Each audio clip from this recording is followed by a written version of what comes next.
Are you a purpose-driven entrepreneur? This question is really in Fred's area of expertise, and I'm going to actually bring him in right now. Hello, everyone. Hello. Hello there. I have Fred Cary, who is Executive Chairman at IdeaPros, and we already have a bunch of people in the room with us. So I just want to say hi, everyone. Kelly, Vanessa, Donna, Jared, Sean, Odin, thank you guys all so much for being here. Today, we are talking about the purpose-driven entrepreneur. And Fred, can you give us a little background on what exactly that is in today's world? Yeah. Wow. It looks like 1 million people have shown up already, Tess. Hey, guys. So this is something that's near and dear to my heart. It's something that I talk about with our own partners that when we start new projects to find a purpose that's greater than the organization itself. I'm actually writing a book on this, the purpose-driven entrepreneur, and I'm also doing a course on the very same subject. Basically, a purpose-driven entrepreneurship in an organization is a good way to not make as much money in the short term, but to make a lot more in the long term. And not only make more money, but to make an impact. In today's world, consumers want to work with companies who are authentic, companies who give back.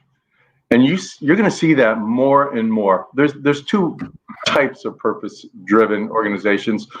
The first series of a purpose-driven organization is internally purpose-driven, and that represents companies that want to do good for their employees, for their stakeholders, and the tighter group. That doesn't mean they can't be external as well. But some good examples of Airbnb, Amazon. Those type of companies really focus in on their employees, free lunches, hours that are different depending on what day of the week it is, what your own personal obligations are, to really make the environment, the internal environment, something that's really nurturing and motivational for their employees. So sometimes people think about motivation as money. Well, I'm going to give this person a raise. I'm going to give this person a bonus. Those things are not motivators. They are short-term recognition of accomplishments that an employee has. They're not sustainable. What is motivating for an employee is the culture of an organization, the infrastructure of that organization, the things that a company does for an individual to let them know that they are valued, their work is valued, their work is important, that we can come to you at the highest levels to talk about things that are really critical for us as an organization. A good example of that is Facebook. You can read stories about them, and I'm not saying this just because we're being hosted on Facebook, Mr. Zuckerman. I'm saying that because he will go into little secret groups of new employees that are looking at next generation things to do for the organization, and he will sit down with them, people maybe who've been working there a month or two, and hear what they have to say, and hear what their opinions are of his organization. And that's a very powerful thing for an employee to have, that sense of purpose, that sense of belonging, that sense of being part of the culture. That makes for a really, really solid organization. Externally purpose-driven is kind of the next generation of that. And that is, what can I do, not just for my customers, which is really important, but for my community, for the ecosystem that I work in. Am I going to be that old paper mill that pollutes the river and everything downstream? Or am I going to be that new paper mill that spends a lot more money on the processes, procedures, equipment to make sure that when I have to release something into the environment, it's something that's harmless? That second company is a company that's not going to make as much money in the beginning. Why? Because they have a lot more CapEx. They have more expenses. They probably have to have more employees. They have to have different procedures and protocols that the kind of old standard corporation didn't think about. The old days, a company was 100% the bottom line. What are we going to do right now to make the most money possible for our shareholders? What are we showing here, Tess? Oh no, sorry. That's me. That's you. I'm just trying to get ready so I can show some cool stuff, but Oh, apparently I okay. went Well, too early. we can talk about me in a minute. But the point is, when you don't have to think of the world around you, you can make a lot more short-term money. But the reality is that when you take the extra time to consider everything, starting with your global environment and working down to your local environment, and then considering everything, your stakeholders, your customers, your suppliers, right? Everybody who is associated with this network that you call a company. If you take the extra effort to do the right thing by them, then you are perceived differently by your community. You're perceived differently by your customers.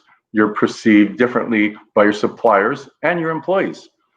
Employees going to really love working there. They're going to give their all because they know that you stand for something more than just the bottom line. The suppliers that you work with are going to give you a break when you need one because of the relationship you've established with them. The people that become your customers are going to be more loyal to you because they see the greater good that you do as well as what you do for them as a customer. So that's pretty much in a nutshell what that purpose-driven organization looks like. I think you mentioned that, sorry, we're getting an echo, Fred. Do you have Facebook open anywhere else on your computer? I don't believe so. We've had that echo problem before, I think. I know, it's so crazy. It's only, yeah. So, but I was just going to say that when you are portraying, when you have a cause and a purpose that you're trying to get at, you are going to attract those people that also agree with that cause, and it's going to be a stronger relationship. So it's also about aligning yourself with the right people. Yeah, well, that's company culture. Is the echo really bad? Really now bad? Really bad? Okay. Well, it's still there. And that was me. I repeated it 3 times. A company like Tesla, for example. Let me give you a couple of examples. Tesla came out as a luxury brand, and they recently introduced a $35,000 model. Now, obviously, there's an internal business reason for doing that. But the external purpose-driven reason for doing that, for spending all that kind of money in research and development and trying to find a way to take this very expensive model and bring it to the masses, is to give more sustainable transportation to the world.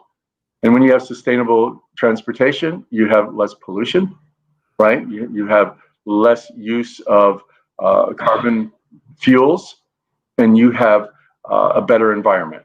So that's a good example. Microsoft, they have built a common database model that are being used both by large organizations and small organizations to utilize technologies to help the world for organizations that are much smaller and they could not otherwise afford to do so. Amgen has a science program that I think something like 85,000 high school students around the US are utilizing their program to help them learn more about, okay, I thought Michael talked about Amgen having a cause, but amen to having a cause. They have these grants, they have all this, I think they invested $75 million into this project to really educate high school students in a big way to help with the next generation of scientists. There are huge companies like VF Corporation has boycotted Brazilian leather because of issues dealing with the intentional fires that have been burned to increase the cow production and leather production in that industry. Companies like Timberland are on a mission to plant 50 million trees in support of their cause. So people do this because it's the right thing to do. But we talk about karma, and karma seems elusive to people, and it's just this abstract thing of, yeah, good karma. The reality is that it's pretty scientific. It's not spiritual at all. If you do good things, if you are a better person, if you are a better company, if you provide a better service or product, and you do so in a meaningful way that takes care of your environment, you're going to have better returns in the long run, because you have better customers that associate with you, that affiliate with you, and that respect your brand for doing more than just focusing on that bottom line. We've done a little bit of that ourselves recently, as Tessa was showing before. A couple of months ago, we set up an Instagram page for Now, IdeaPros. can I put it on? Sure. We set up an Instagram page, just official Fred Cary. And the whole point of that page is really to give back. It's just all about establishing a positive mindset of getting people in touch with the way they should wake up every morning, the way they should think about the world every morning, and most importantly, the way they should think of themselves every morning. Because a lot of people that follow us, and it's close to 200,000 people now, just 8 weeks, a lot of the people that follow us come from areas in the world where it's really hard to be motivated and really hard to be positive. And they've woken up with a whole brand new mindset. And there's a 14-year-old boy in Slovenia that contacted me about 10 days ago, very, very depressed, almost suicidal.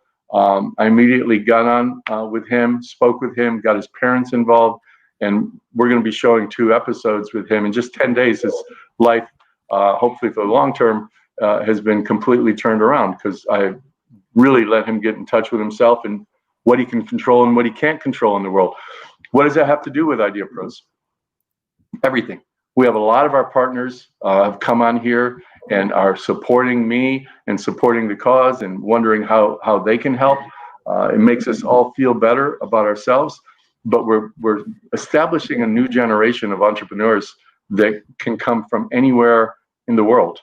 And this is something that has really resonated with people. In fact, the new partners that we've gotten recently have gone to this page and have said, we decided to partner with you because of this page.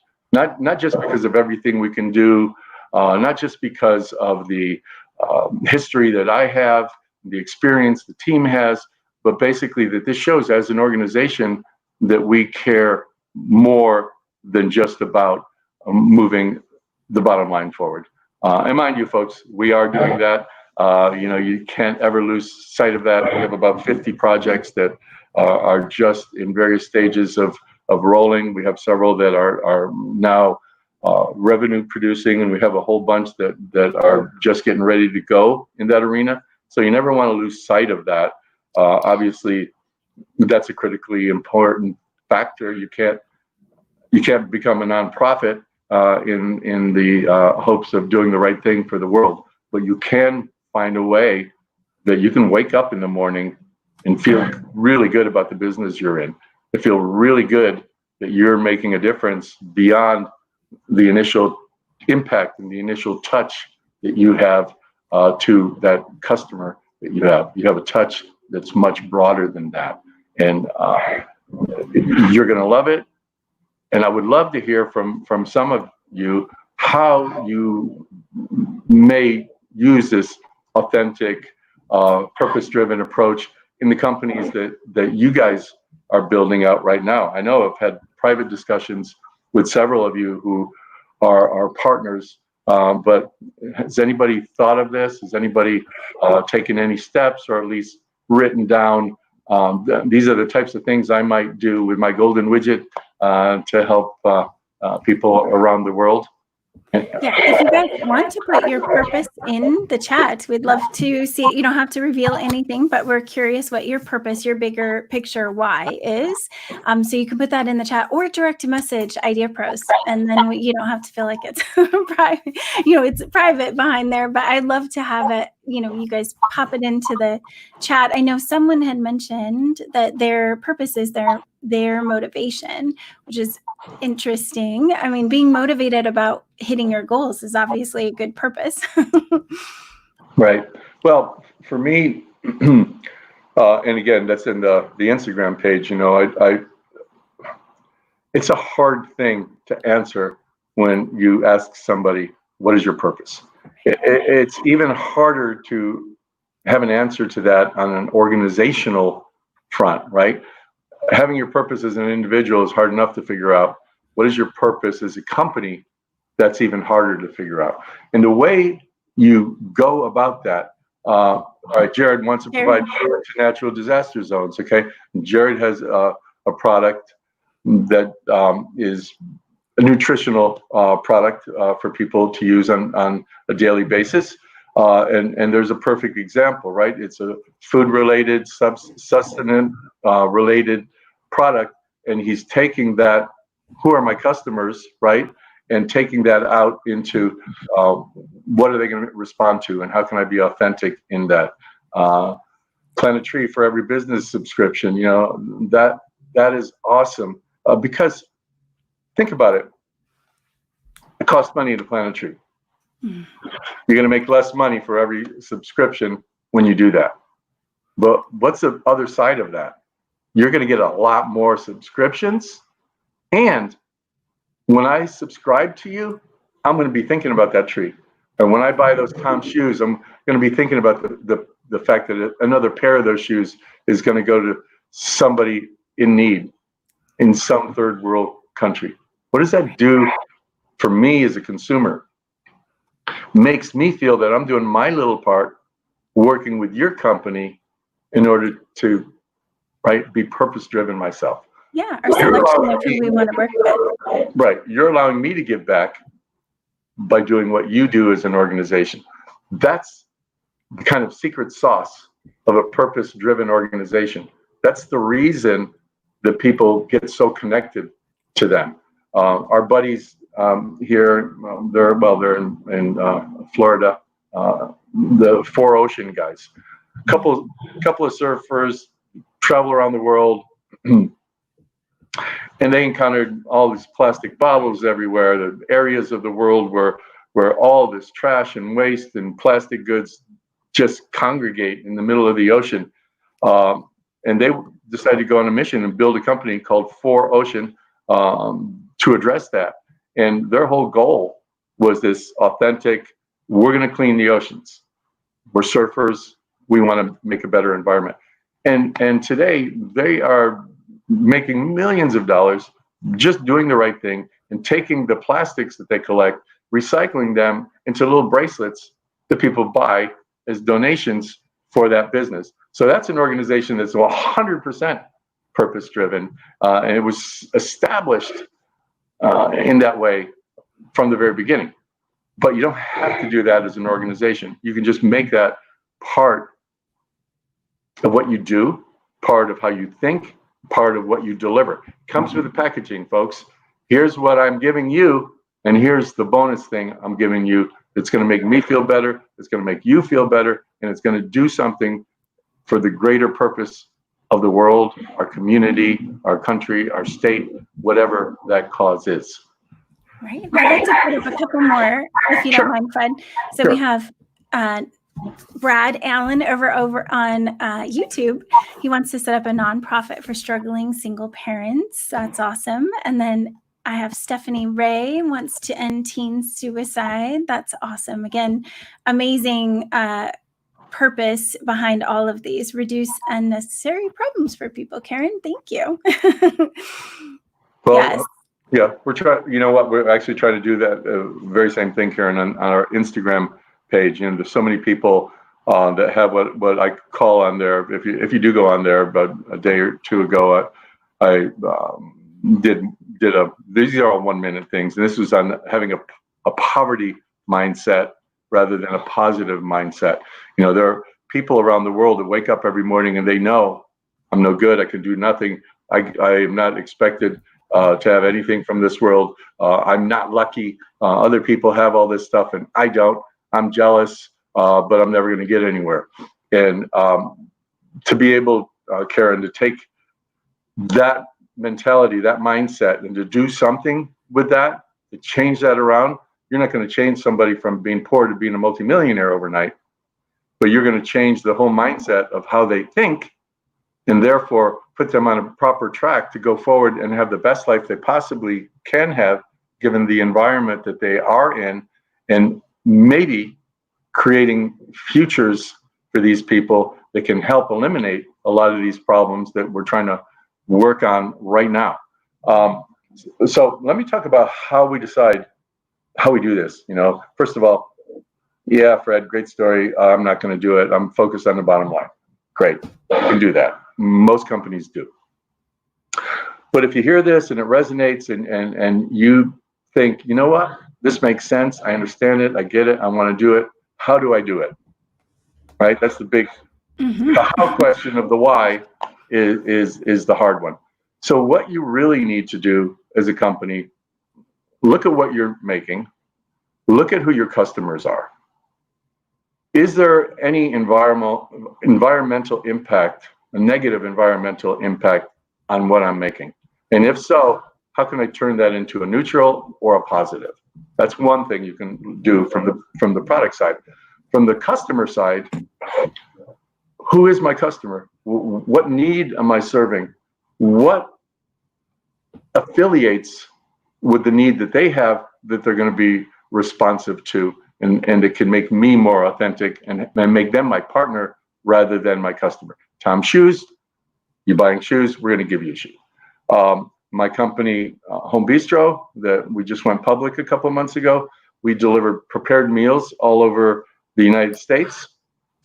We give a lot of donations to Feeding America, where they feed for a couple dollars, folks. A couple dollars to buy several meals for people. So we associate with Feeding America, and they do millions of meals for people who can't afford it. So you find that connection between what you have and the extensions of what you have. What do I have here? I have a meal. My customers want it. Who else would want it? Well, all the people that can't afford a meal. And that's how you find what your purpose is on an organizational basis. On a personal basis, it's a whole nother thing. My whole purpose has turned out to be creation. I need to create things. And whether it's a company, whether it's these partners that we have, whether on the Instagram page where I'm trying to create better lives for people, the whole extension of my purpose is that creative process that started when I was a songwriter, when I was 16, 17 years old. So get in touch on a very fundamental level what that purpose is that you have, and then you can extend that out into the organization that you're going to lead. I love that. Thank you, Fred. I appreciate you covering that. And I know we have a lot of people that I didn't even get to put your comment up, so don't feel bad. I might be able to go back and screenshot some of them and share them too. So Yeah. Did you want to leave us with any final thoughts, Fred? I have a great comment from someone that we can put up too. So maybe we'll make that as a final thought. Yeah. Live your dream every day before it's too late. Yeah. And that's again, on the Instagram side of things, that's something I talk about all the time, that you need to be able to take your day and turn it into a day in your life, right? So fundamentally, if you're going to be a purpose-driven entrepreneur, the very first thing you need to figure out before your company's purpose is, what is your purpose? And again, on the Instagram page, I have, I think it's in the highlights, 7 things that I do every single morning that get me in touch with my purpose and keep me in touch with my purpose. You guys may want to go download that, but it begins with waking up early, exercising, positive affirmations, meditation, things that you are thankful for, gratitude, reading something, 1 page, 2 page, 5 pages, however long you want, and then kind of setting out your schedule for that day of what's one thing I can do to be further along in what that purpose that I have, my underlying purpose as a human being is. And when you can do those things, and by the way, that takes an hour. I take a couple hours with it, but you can do it in 20 minutes just to get started. And when you have that focus, you start the day focusing on the most important thing in the world, which is you. And when you focus on you first, when you focus on the most important thing in the world, then you have a mindset that enables you to do those things for everybody else that comes into contact with you. So take care of you so you can take care of the world. Perfect. I'm just gonna put up 2 more comments and then I'll let you guys all go. Odin says, thank you for the inspiration and the interaction. And my favorite, Sherry over there on YouTube, fantastic live. And she's 100% on board. So thank you guys all for being here. We are on Facebook Live every Friday at noon Pacific time. So be sure to click the bell so that you get notifications when we go live. And we'll see you guys all next week. Take care, guys. I'll say ciao because I'm supposed to be in Italy like I am every year, and I'm not, but ciao anyway. Oh, ciao, everyone. Thank you. Bye.